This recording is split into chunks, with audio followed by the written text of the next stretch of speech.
Vat kitiem tai sekasi investuoti, o man kažkaip nesiseka, nežinau, čia vat šitas pavarė, čia atrodo tiek uždirbo, čia tas iš kripto, čia tas iš akcijų, čia tas į NT kažkur investavo, visur aplinkui kažkur kažkas babkės darosi, bet tik ne aš ir atrodo, kad kažkoks nevykėlis. Jeigu ir tu taip jautiesi, tai sveikinu, tu ne vienas ir gali žiūrėti šitą video iki galo, nes jame pakalbėsime apie 5 dažniausiai daromas klaidas investavime, kodėl atrodo, kad nesiseka arba iš tikrųjų nesiseka žmonėm investavimas ir kaip su tuo tvarkytis. Tai jeigu nori iš karto šokti prie problemos, tai važiuojam į apačią timestampus ir susirandi savo įdomiausią vietą ir gali tada peržiūrėti tik tai, kas tau yra įdomu ir tą sprendimą.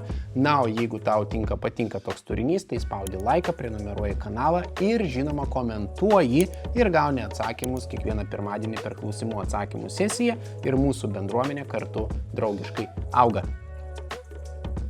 Na tai važiuojam prie pagrindinių dalykų, tai yra 5 dalykai, kodėl žmonėm nesiseka investavime. Ir pirmasis iš jų, tai yra, žinokit, antiek paprastas dalykas, kad net negaliu apibrėžti, bet tai yra realiai, tu matai, kad visi aplink investuoja, jo, kad kažkam paėjo.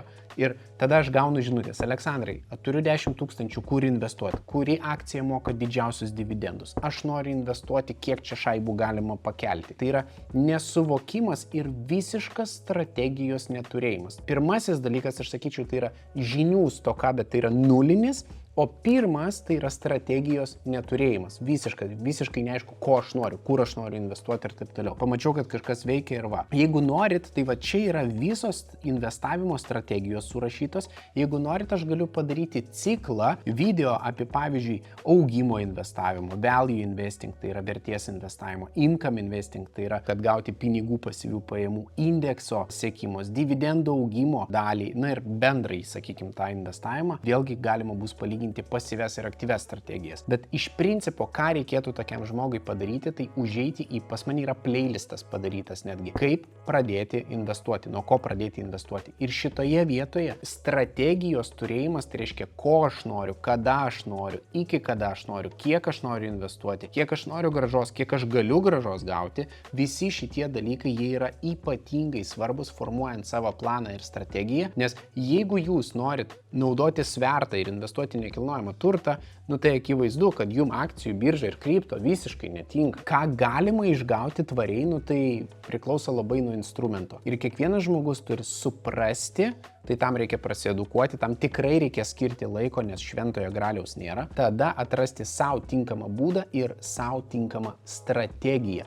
O strategijų yra tikrai daug. Antras dalykas, tai yra per didelis emocinis įsitraukimas, tai reiškia žmonėm, kurie pradėjo investuoti, atrodo, wow, exciting, čia jau dabar kyla, čia jau dabar krenta, tai ar dabar parduoti, ar dabar, žodžiu, suprantat šitą idėją. Ir tada mes prieinam prie pagrindinės akcijų biržos psichologijos ir jinai puikiai atsispindi štai šitame grafike. Wall Street'o Psychology of a Market Cycle. Ką su tuo daryti? Kaip tvarkyti su savo emocijomis? Emocijos yra labai gerai, nes pagal šitas konkrečiai emocijas mes galime nuspręsti, kokiame mes esame šiuo metu cikle ekonomikos pagal visas naujienas. Dabar nuo ko prasideda visas ciklas? Ciklas prasideda, kad ir kaip būtų keista, nuo disbelief, tai reiškia, kad niekas netiki tuo, kad apskritai kažkas čia gali paeiti su tuo investavimu. Tai jeigu ir jūs netikit, tai reiškia, kad tikriausiai mes esam šitoje vietoje. Jeigu jūs jau kažkiek buvot rinkoje ir jūs sakot, nepaėjo. Vadinasi, tikriausiai šitoje vietoje mes esame prie disbelief arba prie šitos vietos, bet po to prieisim. Ir kai tik pas mus atsiranda tam tikra viltis, kad gali viskas būti tvarkinga, mes pereinam prie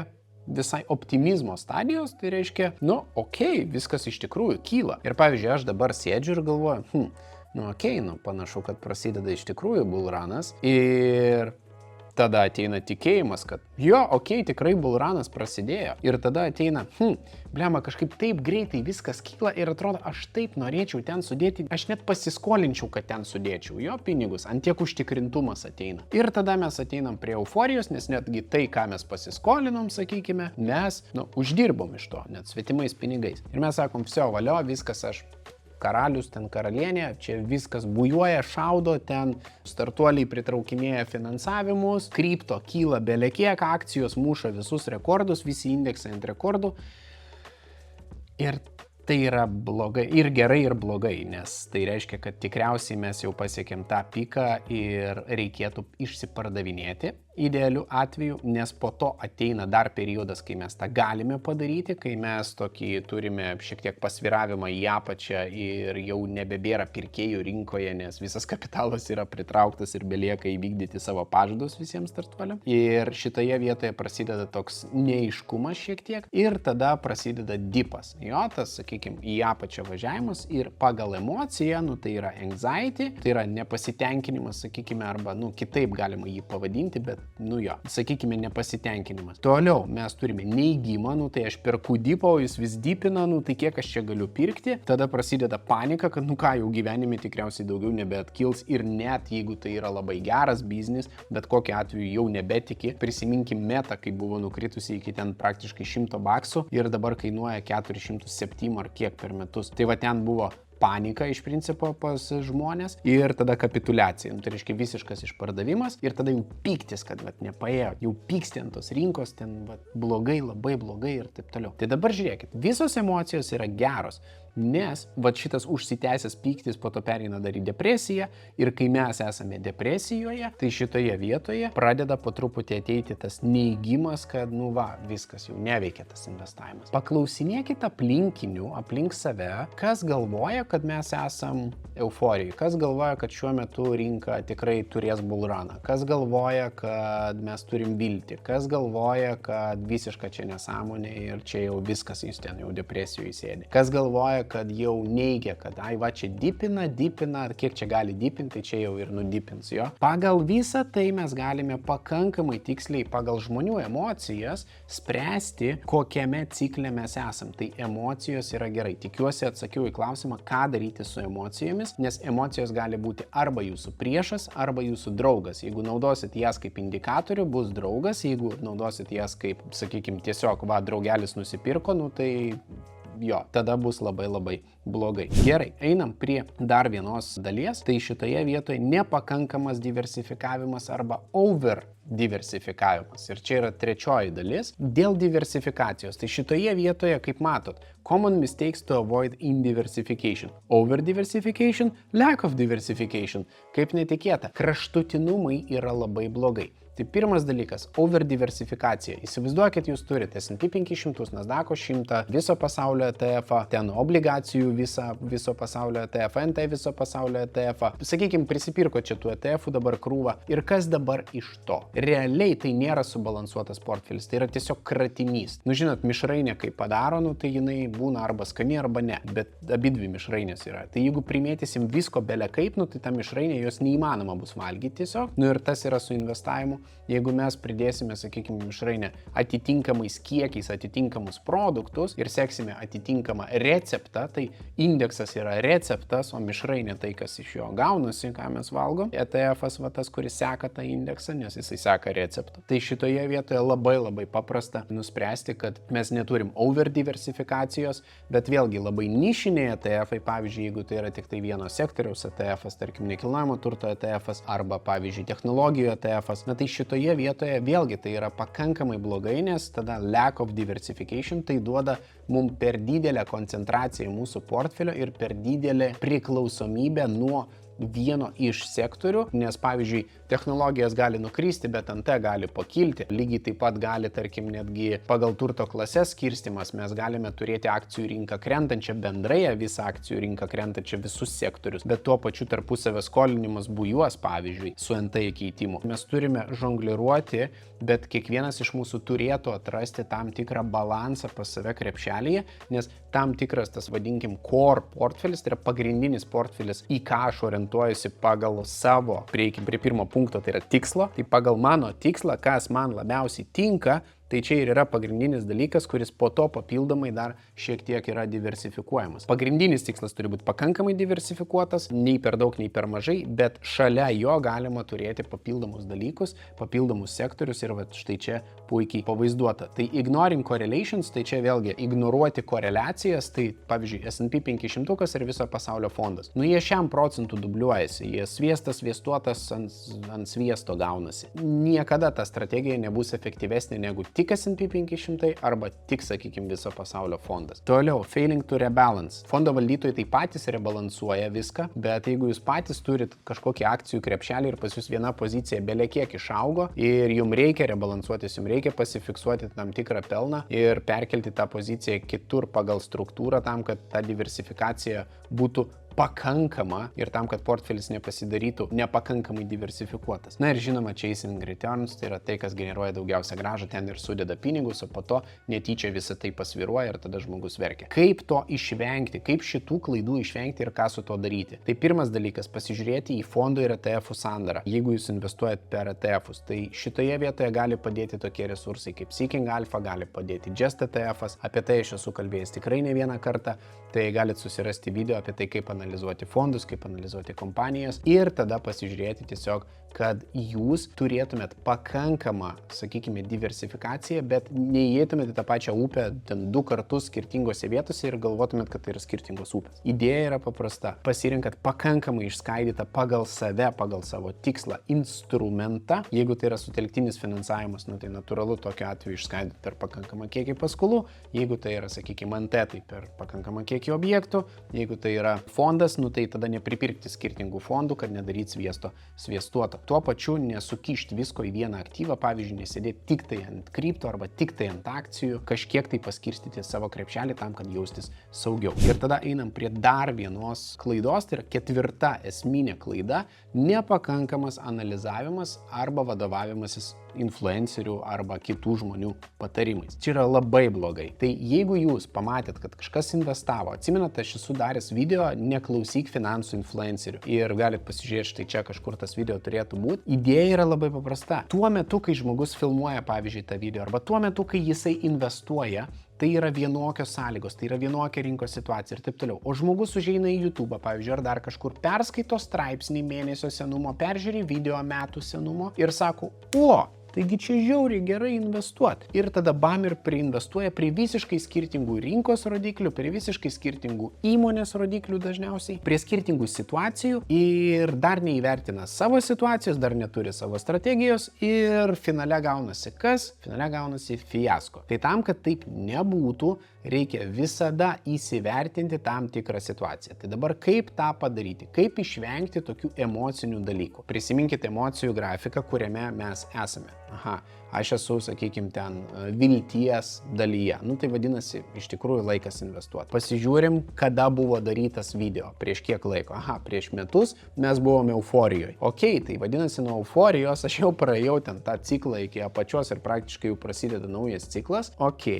Tai jeigu mes nuo euforijos perėjom prie čia, tada kas gaunasi, kad mes norime pasitarti su aplinkiniu ratu ir turėti savo strategiją ir padaryti tą analizę. Kaip daryti tą analizę, tai sakau, yra video pas mane padarytas ir tada mes ką darom, jeigu neturim visiškai patirties, tai mes renkamės pakankamai plačiai diversifikuotą fondą, vieną arba max ten 2, kurie tarpusavį pagal sandarą niekaip nesidubliuoja ir nėra sviestuota. Paprasta iki negalėjimo. Nežinau, kodėl žmonės to nedaro, bet tai yra antiek paprastas ir efektyvus sprendimas, tai yra įsivertinti, kuriam cikle esam, kiek kas kainuoja, kada buvo daryti ten tie patarimai, o geriausia tai yra, pavyzdžiui, prenumeruoti mano, sakykime, portfelį, jeigu mane seka. Ten matysit visas operacijas pagal tai, kada aš dariau video, jūs matysit, su kokiu uždėlsimu viskas išeina, nuoroda yra apačioje, tai galite užsukti, prenumeruoti mano portfelį, išnaudoti Freedom 24 ten pirminės registracijos, skirtingus bonusus, kuriuos dar duoda, užeikit, pasinaudokit ir viskas bus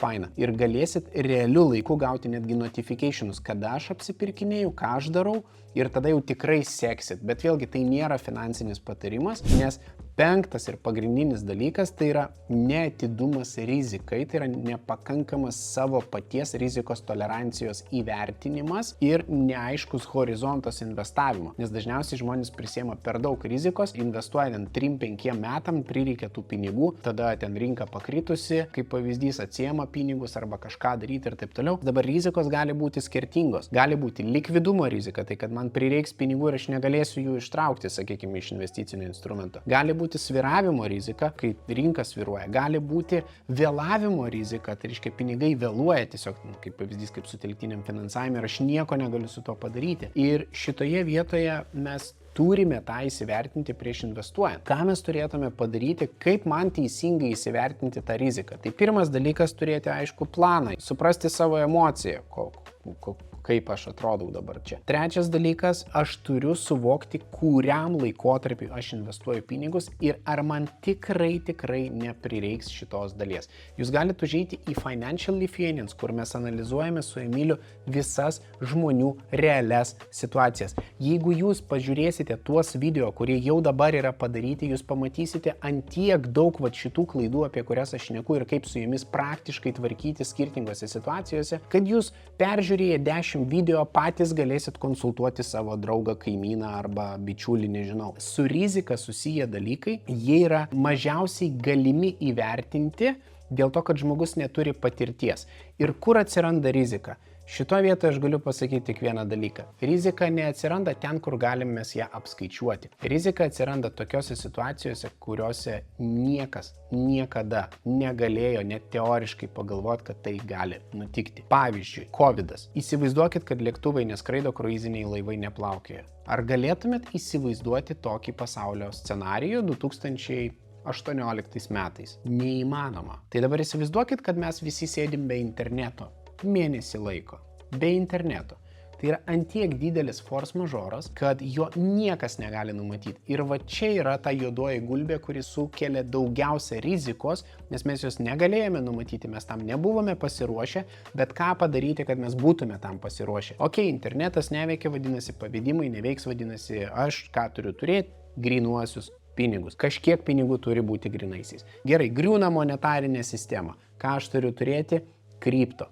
Gerai, ateina, sakykime, geopolitinė situacija, sunaikinamas NT, aš nebeturiu NT krepšelio, tai vadinasi, ką aš turiu turėti, kažkokius kitokius alternatyvius dalykus. Tai yra dalykai, apie kuriuos mes net negalim pagalvoti, kad jie gali nutikti, bet jie turi teorinę tikimybę nutikti. Kaip sumažinti riziką? Tai pirmas dalykas, dollar cost average, apie tai mes šnekam. Periodinis investavimas į pakankamai diversifikuotą fondą. Antras dalykas, investavimo laikotarpis, kuo ilgesnis laikotarpis, tuo mažesnė rizika. Tai kuo ilgesniam laikui investuojame, tuo mes sumažiname savo riziką, tiek užpirkimo riziką, tiek visų krizių riziką, bet kokią riziką. Tai realiai, jeigu norit minimalios rizikos, reikėtų investuoti ilgam laikotarpiu. Ir dabar pagrindinis dalykas - rizikos išvardintos nuo apačios iki galo. Tai yra visų šitų 5 sprendimų, sakykime, apibendrinimas ir investavimo idėja, plus pinigų įdėjimo, valdymo ir taip toliau idėja. Tai štai čia yra visiškai sudėliotas investment risk based on financial product. Ir mes matome, kas yra vienas iš paprasčiausių ir efektyviausių būdų darbinti pinigus - Daily Interest Savings Account. Sveikinu, šitoje vietoje aš asmeniškai turiu Freedom 24 be savings accountą, kuriame yra pinigų, kurie įkrenta kiekvieną mielą dieną, yra naudotojo srityje. Ilgalaikiai įnešimo planai šitoje vietoje, tai kurie uždirba nuo 4 procentų iki 8 procentų metinių, labai priklauso nuo termino, bet iš principo šitoje vietoje tai yra Daily Interest Savings Account ir Fixed Deposit Accounts. Du paprasčiausi sprendimai, kurie duoda jums realiai nuo 4 iki 8 procentų garantuotos praktiškai grąžos su visiškai minimalia rizika. Tai nuorodos rasit apačioje, užeikit, išnaudokit. Toliau yra mutual funds ir bonds. Mutual funds tai yra fondai, kurie aktyviai yra valdomi pagal gyvenimo ciklą dažniausiai padaryti. Tai čia yra tokie kaip antros pakopos pensijų fondai pagal gyvenimo ciklą padaryti ir panašiai. Tai jie visada pagal kliento amžių atsižvelgia šitoje vietoje į riziką ir automatiškai ją mažina. Obligacijos, vėlgi medium risk products. Atkreipkite dėmesį, kad obligacijos, jeigu tai yra valstybinės, jos yra šiek tiek žemesnės rizikos, jeigu tai yra įmonių obligacijos, tai šitoje vietoje kažkiek tai rizikingesnės. Ir virš obligacijų ETF, tai yra medium to high risk product, vidutinės iki aukštos rizikos produktas, kuris realiai gali suteikti jums prieigą prie išvystytų rinkų. Toliau yra akcijos, tai yra vėlgi medium to high risk product. Visi šitie dalykai yra ypatingai aukšto likvidumo, nekilnojamo turto čia nėra įtraukta, nes jo likvidumas yra gerokai mažesnis. Na ir toliau derivatyvai ir ateities sandoriai. Tai yra labai aukšto rizikingumo, volatile, tai reiškia labai svyruojantis aktyvai. Žmonės ką padaro? Žmonės dažniausiai ateina štai čia, į šitą vietą ir sako, Aleksandrai, aš noriu investuoti, bet nepasirūpina šitą vietą. Tai kaip mes galime statyti namą be pamatų? Neįmanoma. Sugrius namas. Nedarykit šitos klaidos. Investavimo idėja yra ypatingai paprasta. Dėl depozitinių sąskaitų aš pasakiau, bet dėl investavimo idėjos, tai va, ateinam į prekybą. Žiūrėkit, indeksinis, pakankamai diversifikuotas, paprastas medium to high risk investavimas, tai yra per viduriuką. Sakykime, susitvarkėt savo rezervus, turite efektyvų taupimą, turite D accountus, ateinam ir šitoje vietoje investuojam į ETF'us. VOA 500 didžiausių Amerikos kompanijų vienoje vietoje, turto valdymas 0,07% per metus, tai nuo 10 štukių sumokėsit 7 eurus už valdymą per metus. Už rebalansavimą, už diversifikavimą, už emocijų valdymą, strategiją ir taip toliau. Jo kaina 9,5. Viso pasaulio akcijų fondas, tai čia kalbėti nėra ką, čia ne tik 500 didžiausių Amerikos verslų, čia yra apskritai viso pasaulio akcijos. QDV – technologijų sektorius, jeigu tikite ateities technologijomis ir tuo, kad šitas sektorius tikrai važiuos, tai labai išskaidytas Amerikos S&P 500 visas technologijų sektorius sutrauktas į šitą ETF-ą. Ir žinoma, Nasdaq'o 100, jisai skaitosi technologijų ETF-ų, bet iš tikrųjų jis turi tik tai 50% kažkur pas save technologinių kompanijų, kita dalis yra išskaidyta į kitus sektorius. Visi indeksai yra low cost ETF-ai, tai reiškia mažas turto valdymas. Nupirkti yra ypatingai paprasta. Porą mygtukų paspaudimų, atsidarote sesiją, gaunate kodą, spaudžiate mygtuką pirkti. Viskas. Pelningo visiems investavimo. Tikiuosi, kad tiko ir patiko ir nedarysit šitų klaidų. O jeigu aš kažką praleidau, komentuokit ir per klausimų atsakymų sesiją, žinoma, atsakysiu tiem, kas prenumeruoja kanalą. Tie, kas neprenumeruoja, tiesiog negaus notificationų ir video nepamatys. Iki kitų kartų. O apie aukso amžių taupantiesiam galit pasižiūrėti štai čia.